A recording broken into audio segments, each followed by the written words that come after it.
તો ખેડૂત મિત્રો એકવાર ફરીથી સ્વાગત છે આપ સૌની પોતાની ચેનલ ખેડૂત ઓનલાઈન પોઈન્ટમાં। તો દોસ્તો આજની વિડીયોની અંદર આપણે 7 મોટી અને મહત્વપૂર્ણ ખેડૂતો વિશેની માહિતી જાણીએ।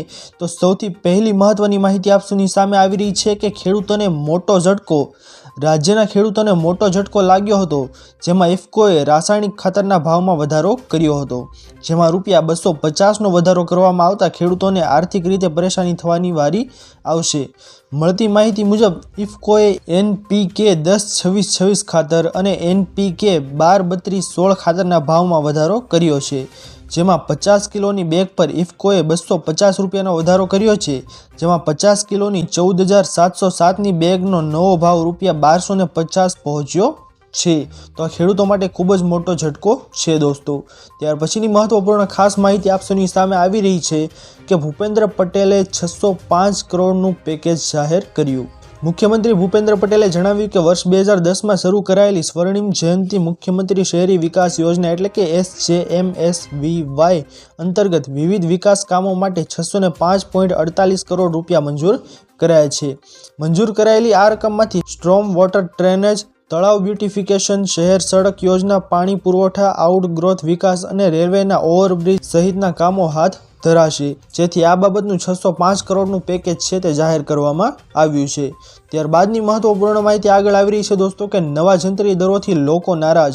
ગુજરાતમાં રાજ્ય સરકાર દ્વારા બહાર પાડવામાં આવેલી સૂચિત જંત્રીઓનો બિલ્ડરો પણ વિરોધ કરી રહ્યા છે। સરકાર દ્વારા જંત્રી દરમાં સૂચિત ભાવ વધારો કરવામાં આવ્યો તેવા વાંધા વિવાદ આપવાનો આજે અંતિમ દિવસ છે।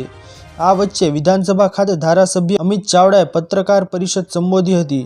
અમિત ચાવડાએ જણાવ્યું હતું કે સરકાર દ્વારા એકતરફી રીતે વગર વિચારે સરકારની તિજોરી ભરવા માટે જંત્રીનો સૂચિત વધારો કરવા જાહેરાત કરવામાં આવી છે।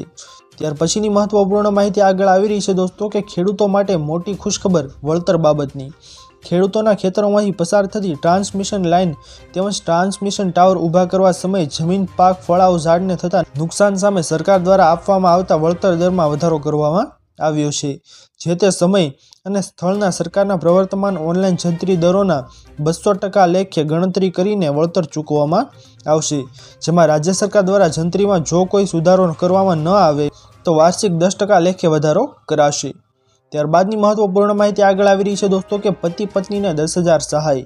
જો તમારા પણ છેલ્લા 2 વર્ષમાં લગ્ન થયા હોય કે થવાના હોય તો તમને સરકાર તરફથી મળશે 10,000 રૂપિયા સહાય। કુંવરબાઈ મામેરુ સહાય યોજના અંતર્ગત કન્યાને 10,000 રૂપિયાની સહાય આપવામાં આવે છે, જેમાં તમારે એક ઓનલાઈન ફોર્મ ભરી જરૂરી ડોક્યુમેન્ટ અપલોડ કરવાના રહેશે, જેમાં કન્યાનું આધાર કાર્ડ, કન્યાના પિતાનો વાર્ષિક આવકનો દાખલો, લગ્નનું પ્રમાણપત્ર, સ્વઘોષણા પ્રમાણપત્ર અને કન્યાના બેંક ખાતાના પાસબુકની નકલ વગેરે ડોક્યુમેન્ટ અપલોડ કરી અરજી સબમિટ કરવાની હોય છે।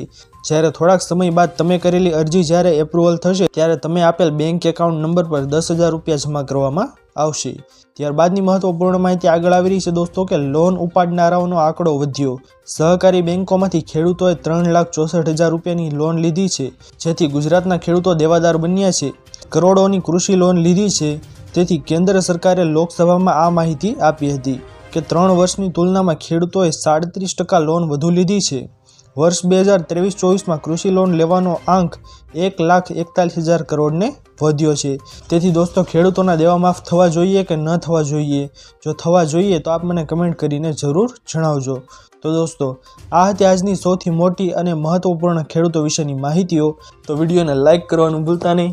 ચેનલ પર નવા આવ્યા હો તો અમારી ચેનલ ખેડૂત ઓનલાઈન પોઈન્ટને સબસ્ક્રાઇબ કરી અને બાજુમાં આપેલા બેલ આઇકનને પણ પ્રેસ કરી દેજો, જેના લીધે આવી જ મહત્વપૂર્ણ માહિતી આપશો આ ચેનલના માધ્યમથી મળતી રહે। તો દોસ્તો મળીએ હવે પછીના વિડીયોમાં, ત્યાર સુધી જય હિન્દ અને વંદે માતરમ।